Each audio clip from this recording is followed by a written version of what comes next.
Bom, pessoal, vamos falar hoje sobre dilatação térmica, dilatação dos sólidos primeiramente. Bora pro vídeo.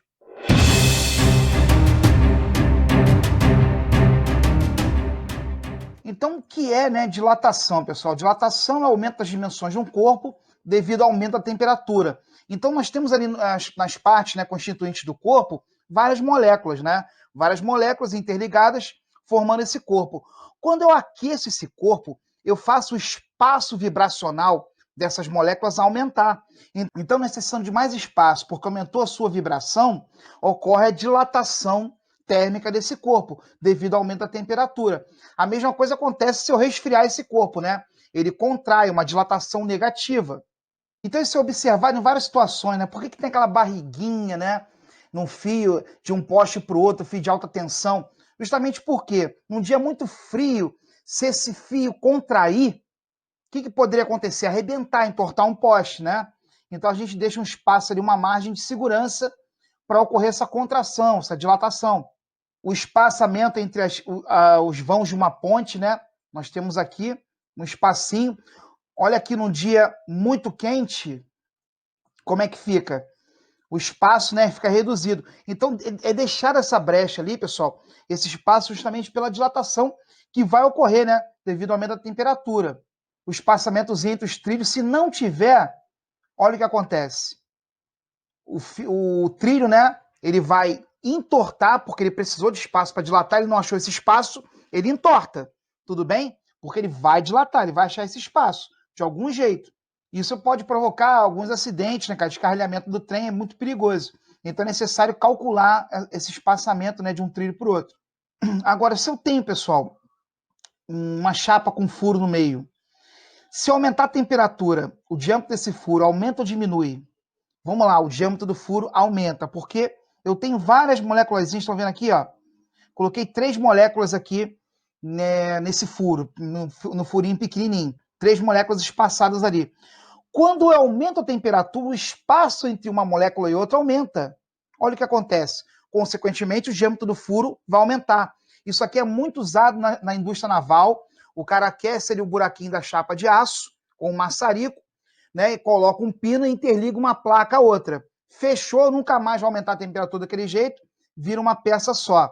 Bom, se você tiver com os braços dados, pega 5 colegas aí, dá o braço, só que eu deixo o braço coladinho, um braço com o outro. Ciranda a cirandinha. Vamos brincar assim, se aumentar a temperatura, você aumenta os braços. Você abre os braços.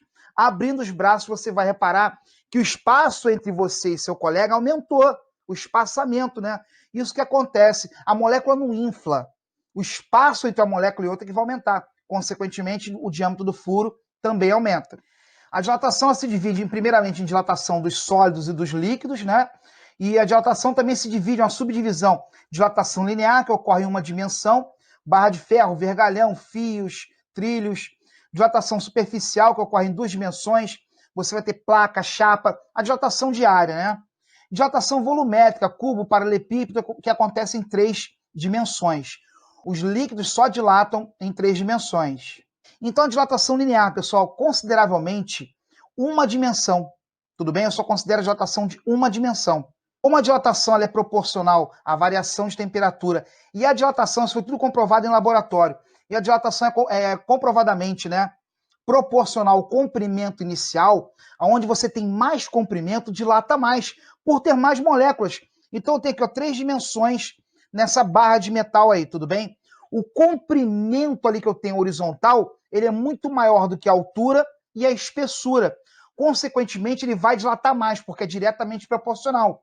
Então, eu apenas considero ali uma dilatação, a dilatação em uma dimensão, melhor dizendo, porque as outras duas se tornaram insignificantes quando comparado à dilatação desse comprimento. Então, eu desprezo a dilatação em 2 por serem muito pequenas e considero a dilatação em uma dimensão apenas, dilatação linear. Tá aí, pessoal, dilatação linear, como é que a gente chega na fórmula, Eu tinha ali uma temperatura T0, um comprimento L0, aqueci, chego até um comprimento L final. Esse ΔL, essa variação de comprimento, que foi o quanto aumentou a minha barra, a própria dilatação dessa barra, Então, L0 é o comprimento inicial, diretamente proporcional à dilatação, ΔL. Alfa é o coeficiente de dilatação linear do material, a capacidade que o material tem de dilatar em uma dimensão. E ΔT, variação de temperatura. Galera, ΔL, minha dilatação, é proporcional a L0, é proporcional a alfa, é proporcional a ΔT. Uma equação muito simples. Então, ΔL vai ser igual a L0, alfa, ΔT de variação de temperatura. Lembrando que o ΔL, né, é o comprimento final menos o comprimento inicial. Então, as unidades, pessoal, as unidades para essas grandezas, comprimento é em metro, então ΔL é L0 em metro, variação de temperatura em graus Celsius, aí você corta metro por metro, fica 1 sobre grau Celsius, que é a dilatação, né, a unidade, perdão, de coeficiente de dilatação. 1 sobre grau Celsius, ou grau Celsius é menos 1, é a unidade para coeficiente de dilatação. Lembrando que variação de temperatura em Celsius e em Kelvin são iguais. Então pode aparecer aí Kelvin elevado a menos 1. Então a dilatação superficial agora, pessoal, considero 2 dilatações apenas, porque numa chapa você pode desprezar o comprimento.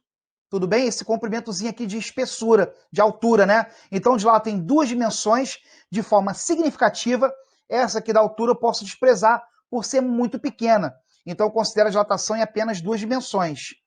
Lembrando que a dilatação é proporcional ao comprimento inicial. Proporcional agora à área inicial, a capacidade que o cara tem de dilatar. Bom, a capacidade que o cara tem de dilatar é medida pelo coeficiente de dilatação. A gente chamou de alfa, né? O linear. Agora ele dilata em 2 dimensões. Então eu vou ter 2 alfa, que eu vou chamar isso de beta, pessoal. Coeficiente de dilatação superficial. Ah, então o alfa está interligado com a quantidade de dimensões que ele dilata de forma significativa? Sim. O alfa é proporcional à quantidade de dimensões que ele dilata. Aqui, se eu considero 2 dimensões dilatando, eu tenho 2 alfa. É linear numa direção, linear em outra. 2 alfa. Eu vou chamar isso de beta, coeficiente de dilatação superficial. Você pode ver que a fórmula tem a mesma mecânica, a mesma dinâmica aí, ó. A dilatação depende de quem? Da área inicial, da capacidade que ele tem de dilatar, agora em 2 dimensões, e da variação de temperatura. Então, deduzindo uma fórmula, você consegue deduzir as outras. Dilatação volumétrica, pessoal, agora eu considero todas as dimensões. Todas as dimensões são muito próximas, então eu tenho que considerar a dilatação em 3 dimensões. Então, aqueci esse cubo, né? Ele passou de um volume V0 para um volume V. O ΔV foi o quanto aumentou, né? O volume. Nós temos aí ΔV igual a V0, gama agora, gama, porque ele dilata consideravelmente em 3 dimensões. Então, eu tenho 3 alfa que eu vou chamar de gama agora.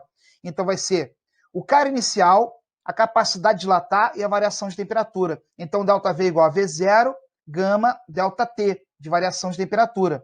Você pode ver que as fórmulas elas obedecem a mesma dinâmica, né? É sempre assim, a dilatação depende do cara inicial. Se for comprimento, L0. Se for área, A0. Se for volume, V0. Capacidade de dilatar, uma dimensão é alfa, 2 dimensões, 2 alfa, 3 dimensões, 3 alfa, eu chamo 2 alfa de beta e o 3 alfa de gama, tudo bem? E depende também da variação de temperatura, é diretamente proporcional. Equação para o comprimento final, pessoal, ΔL igual a L0, alfa ΔT de temperatura, né? Então, ΔL é L menos L0. Se eu passar o L0 para cá, ele vem somando, tudo bem? Passei para cá, ele vem somando, fica L0 mais L0 alfa ΔT. Colocando o L0 em evidência, vou ficar ali, ó, L, comprimento final, igual a L0, que multiplica, né, 1 mais alfa ΔT de variação de temperatura. Então, você pode, de repente, calcular o comprimento final sem precisar calcular o quanto ele dilatou e depois somar o que tinha antes. Eu posso calcular direto o comprimento final utilizando essa equação. Em algumas ocasiões, pessoal, isso aqui é muito útil, tá, galera?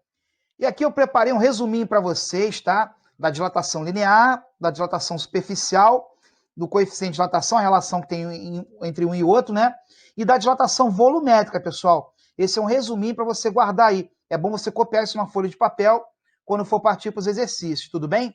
Bom, agora a lâmina bimetálica, galera. A lâmina bimetálica está dentro da dilatação dos sólidos. Ela é muito utilizada como sensor termostático. Já reparou que sua geladeira liga e desliga? Já reparou que o ar-condicionado, você regula uma temperatura, ele chega ali, ele para, estabiliza? Então, você está usando ali um sensor termostático. No ferro de passar, nós temos ali aquele parafuso que você gira, né? Para regular, pô, vou passar lã, vou passar seda, vou passar linho. Então, ali você regula a temperatura que o algodão suporta, que o linho suporta, que a seda suporta. Como é que ele pode regular isso?